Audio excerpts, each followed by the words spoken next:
what I can do the meeting? Move it, Chair. Your apologies.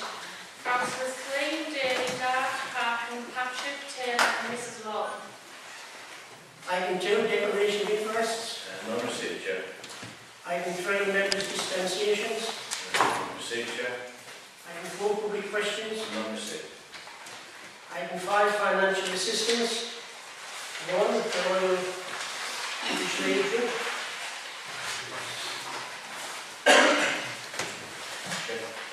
Yes. Councillor Madison. Yes, Chair, can I ask why this is on? Because I believe that we've already given the £200 to this organisation. As far as I understand, the letter came in requesting the £200, but it was deferred for the section 137 form to be handed in. No, sorry through you, Chair. We received the letter and it was granted, so this is a retrospective form completing, following on from that approval. I mean, I'm happy to support this. It's something that we, as a council, all 22 members have supported as long as I can recall. So I'm happy to support it. It's a retrospective form, approval form. Yeah, everybody, yes? Move that be accepted, Chair. Second. I agree £200, everybody happy? Agree. Right, thank you. Item 6, accounts for payment. Members are requested to confirm the payments of accounts in the sum of £9,227.75 authorised for payment for November. Payments of backs in the sum of £73,324.10 for November. And payments by direct debit in the sum of £25,985.13 for October 2016. Councillor Madison. Yes, Chair. Whilst I can agree that it was necessary to have works undertaken by Mr Cameron reference to recruitment of the town clerk, it was my understanding when I asked the question some months back that it would be on and around 5 days' work. The bill for 5,382 I would estimate is equivalent of 11 days, and I do think it is excessive. Chair, I might be able to help you there, Councillor. There were 2 members of staff involved in that, if memory serves me right. I didn't sit on the panel, but I'm sure there were 2 people involved in the area. Perhaps someone else did. Yeah, that is the case. We also paid for the psychometric tests to be done from the AVO, so that payment's included in that.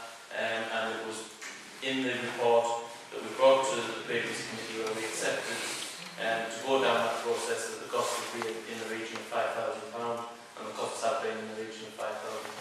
Yeah. Would you like to break down on that? Yes. I've asked you before you asked me. Yeah. Yes, okay. Yes, you can do a breakdown, put it on the minutes. Right. Okay. Everybody happy on those?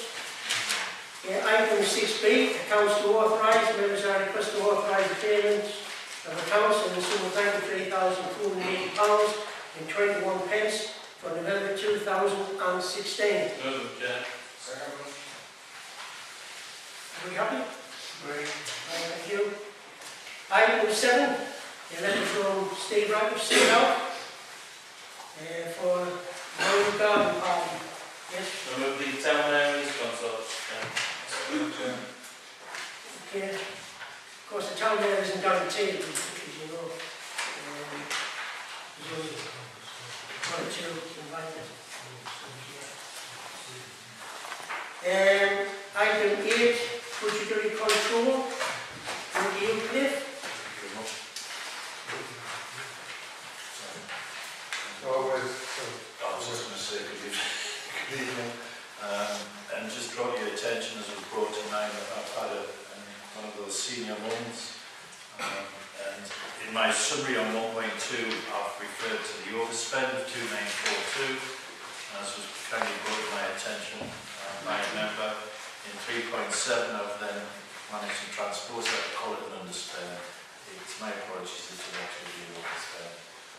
That's on page 4 of my summary on page 1. Before you go on, Can we have that minute in the minutes? Okay? Right, carry on. Apart from that, I'll open the floor to any questions I've received, so hopefully I've answered them, but if anyone has any from the on spot, I'll ask. Councillor Dart. That's a concern, Chair. Page 5, item 55454, parking the park. Against a budget of 12k, we actually spent 17k, a 44% overspend. When I look at the itemised expenditure, we spent 8,500, i.e. half of expenditure, on event management for parking in the park. I assume when we've got the new town clerk, that Mr Ransom will be organising future parking in the parks and events. So we won't be faced with £8,500 expenditure. So you, Chair, it's not about the organisation, it's about the management of the event on the night. The problem we have is that when we set the budget, we set it with the information that we have at the time, and then we anticipated the price. But the work went out to tender, and we anticipated prices of a certain nature, which is when we set the budget. What comes in from a tender exercise can be quite different. It can be less in some cases, or it can be more. And in this occasion, it was more than what we anticipated it being. So we don't we set a budget on what we anticipate the price to be, and then when we go out to tender, we're relying on companies' pricing for that work. For you, Chair, I've got a concern. I mean, last year, the cost was £10,000. This year, it's £17,000. It's a 7k increase. And I think it needs to be looked at in terms of the next year anyway, and identify exactly what we're spending money on. Yeah. A 7k increase against the budget is not good. Thank you, Chair.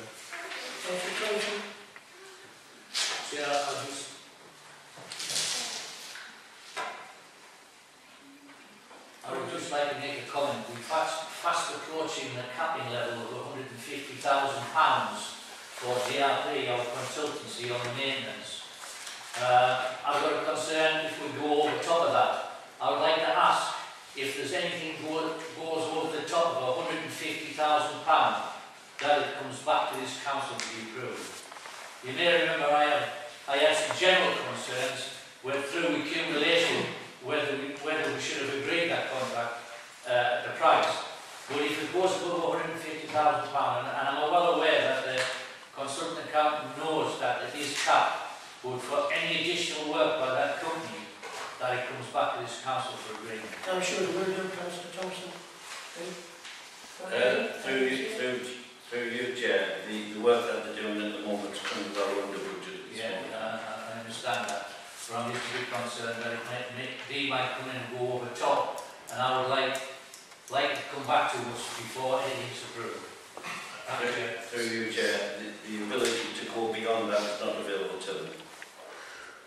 I was just going to add, they would have to come back to a variation to try and vary the contract, which would have to come to council for approval anyway. Okay. Yes. Thank you, Chairman. My comments are in relation to the parking in the park, and where I share concerns that it has gone over budget this year. It's worth noting, I think, that the overall budget for community events, which is set at 96,000 this year, is projected out at the minute 92,000. So overall for community events, we're actually underspent.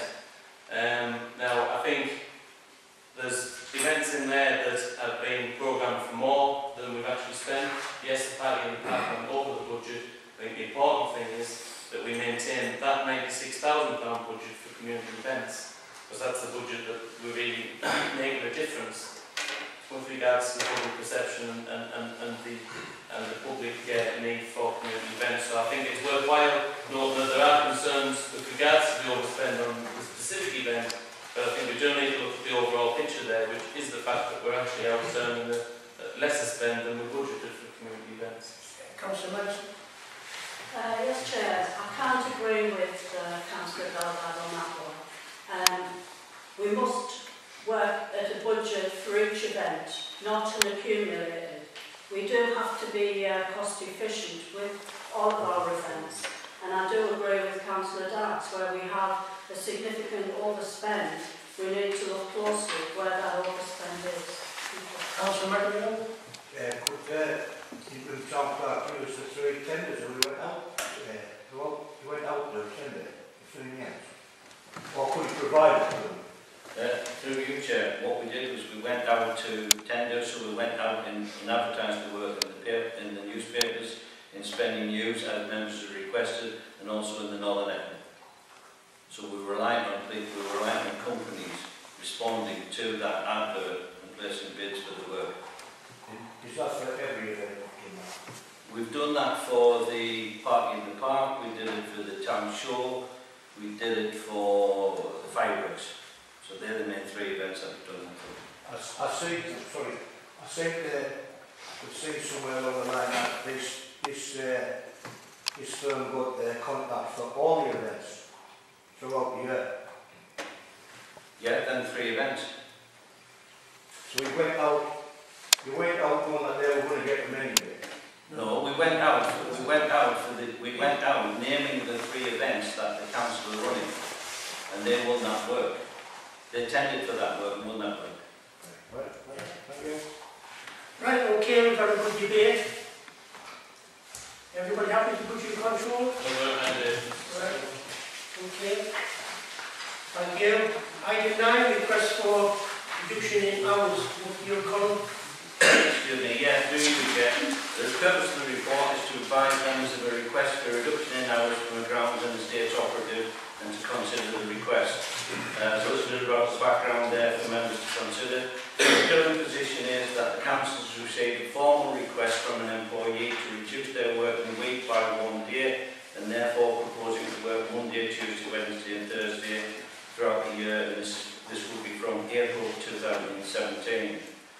This will not have any detrimental impact on other employees or their work, and no capacity issues within the grounds and estates team are expected from this change. The proposals are that the council agree to the request for the reduction in hours, and that the reduced hours in the summer are covered on a like-for-like basis by a similar post or that of a parks assistant, and the winter hours are not covered in total, and this could generate a saving between £2,000 and £4,000 for the council. Members are recommended to agree to the proposal as outlined in section 4 of the report. Councillor Bernard? Yeah, thank you, Chair. On the basis that the interim town clerk has told us that this won't have any detrimental effect on the capacity of the grounds and estates team, I think this is a reasonable request, and therefore I will move the recommendations as set out in the report. Right, so move the second. Which one first? Chair, Thompson. I'm the first to ask for items to be put on the A part of the agenda, because we can't put this one should have been on the B part of the agenda, because I believe we should have been able to discuss who it was and why it was. This is the second time now in a matter of 2 months that we've asked for this. We seem to be setting the precedent. I understand that the acting town clerk is going to absorb this into the capacity, but once you start to set anomalies, it starts to be a problem. And I would actually like to defer this to come back on the big part of the agenda so we see all the background information to understand why we're doing this for the second time in 2 months. I say that. Well, as I understand, Councillor Thompson, it was you and your members who asked for more transparency and to move things from B into the A section. And I just admitted that, Chair, and we've always understood that the only So now you want to exception, move it back to Chair, B? we've always understood that the exception was if you discuss personal details of people employed with the town council. And to discuss that here on part A of the agenda with the information that I would like to have seen wouldn't have been possible. So I feel I would like to see what the background information is, and therefore it would really need to go on the big part of the agenda. And I understand what you're saying, and I start thinking... But your colleague wants to come in now, Mr. Gardner. Chair, thank you very much. My concern with this is that all of a sudden we've got 2 employees of the council that are looking to reduce their hours? And is there a reason for the reduce their hours? And therefore, I've got to support Councillor Thompson in saying you need to come back and you need to discuss this, and you maybe even need to, as a council, to actually talk to that employee to actually see why he wants to reduce his hours, and is there a problem within that part of the council? That's all I want to say, Chair. Thank you, Chairman. As you know, members receive these papers 7 days in advance, and that allows members, if they've got questions specifically on the detail, to get that detail and be able to make an informed decision tonight. The anonymisation of the report allows us to discuss it in public, which I think is a good way forward for transparency. Similarly, we now do that for the tendering process, where we itemise in company A, B and C, and what members can do is that they go away and ask the interim town clerk before the meeting what the names of the companies are, if that's what we want to do. So, with this particular item, I've been to the interim town clerk, I know the name of the employee and I know the reasons for why he wants to reduce his hours. I know that I'm making an informed decision tonight because I followed the due process, and so that's why I've moved the recommendations. Chair, why should Council allow that information that way? What, he doesn't have executive powers? I would like to know what that information is. Point of order, Mr. Chairman. Any member of the council can ask for that information. I've asked for that information. Yes. Question of Mr. Ransom, please, Chair. You mentioned winter hours. Did I hear that somebody else would be covering the hours that they've lost by that person losing a day? No, what I'm saying is, in the summer we would definitely replace them hours on a like-for-like basis, or with somebody else. In the winter we wouldn't, unless it was extreme circumstances. So you're letting somebody lose a day's work, but somebody else is covering their work? But we would cover it either on a like-for-like in the summer. Does that suggest you've got too many staff? Well, that does suggest we've got too many staff in the winter, but not in the summer. Well, offering a reduction in the right time of the year then. Well, I mean, we're an employer. the individual has asked for it throughout the year and not. I realise what the individual's asked, but as a council we've got to consider and debate what's the best decision for the council. Well, in my view, the best decision for the council, which is my recommendation, which is in the report, that we allow somebody to lose a Friday, we cover them in the summer and we don't cover them in the winter, which makes a saving for the council. Because unfortunately, what we have is we've got a historic situation here where the workforce have been employed throughout the year. If we were starting with a blank sheet of paper, I wouldn't have employed so many people in the winters we have in the summer. So why don't we offer all the employees such a condition? Well, it isn't enough. It's a request from us to cover to consider. Okay, Colin. Councillor Foster. It's my understanding, and I do understand it correctly, that there will be changing legislation whereby any employees entitled to ask for a reduction in hours in their work. It is up to the employer to explore that within the nature of their business to see whether it suits. Each one has got to be looked at its individual merits. There isn't a huge factor on that, except of course from the employer's point of view. So I think if the office has gone through this approach, is satisfied with the hours, the recommendation from me is a sound recommendation. I've got no difficulty with making the decision down. Right, last person. Go on there, Councillor. Okay, Chair. I do know who the employee is, and in my discussions with Mr. Ranson, I understand that the request was made by the individual to have the hours reduced. However, I have expressed a concern is that we've had 2 occasions. We do possibly have a precedent being established, which in fact could leave the council wide open to a lot more requests and leave the council vulnerable. The other issue that I have got on here is that, and the statement is that the reduced hours in the summer hours be covered on a like-for-like basis by a similar post or that of a parks assistant. Now that suggests to me that we could have a scenario whereby we're actually recruiting somebody to take on this work. So I have got a concern with regard to that. if I can pick up your first, what was your first point, Councillor Morrison, again, please? I'm saying that I understand who the individual is. Yes. I understand from a conversation that we've had that it was a request Yeah, right, from sorry. but I do feel that we could be establishing a precedent Yeah, and also that we could be bringing somebody in to cover existing employees' work. okay. On the first instance, or your first point rather, we've had 2 requests and we've granted them requests. There's nothing to ensure that we have to grant any future requests. We take it on an individual request basis, and should any other requests come in, we would have to consider it and I would make a professional decision on that.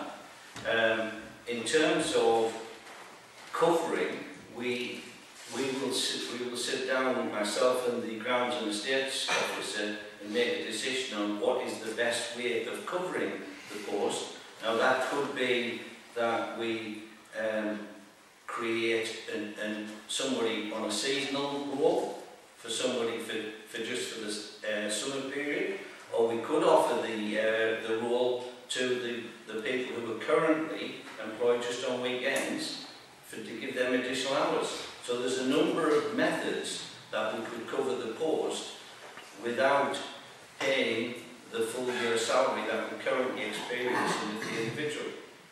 Right, okay, now I'm going to take it to a vote. We have seen... Why, I didn't say that, Andrew, sorry. Go on, Andrew. Thank you. My concern is that have trade unions been involved at all in any of these negotiations? When you're talking about, contracts and changing hourly rates, and well, not changing the rate, but the actual times, and it doesn't seem too clear to me, The trade unions meet with us on a regular basis and I don't dispute. aware of the Have they been request. involved in this particular? Yeah, the trade unions are involved in all the requests. When I'm here, you'll make judgments on each application on its own. I'm a little bit concerned with it. Not that I have anything wrong, if we're working things out to benefit the employee where possible. But it's how far you go with this, you know what I mean? And you can't be seen to favour one employee to give to another employee. And I think at times if you only come to that when somebody is refused to do it. And they say, hey, wait a minute, you give it to him, or you give it to work. So the reason I'm asking the question of the trade union team, because they are up to date with these sort of things. Yes, the trade unions are involved in the process. Are you 100% sure right way through with this one? Because it might come back to Peterson here. Right, okay, now we've got a move in the second to accept the proposal. Any amendments? No? Okay. Then I'll take it to the vote. Those in favour? I've just asked them, on the second. I've just asked for an amendment. Right, okay. And which is what? I can defer it. Yeah, come back. Right, okay. Right, there's an amendment. Councillor Thompson has put an amendment forward that we defer it. Can I have a show of hands on that? Those against? Abstentions? Okay, now come to the substantial portion, which is to accept the proposals and recommendations of the officer. Those in favour?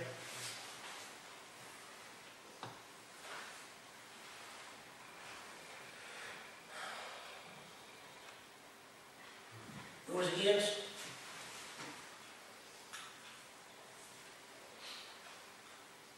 Abstentions? That's carried. Right, that was a good debate.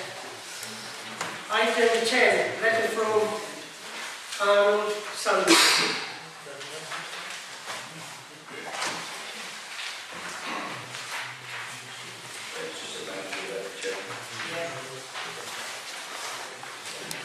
Thank you, Rebecca. Will you say?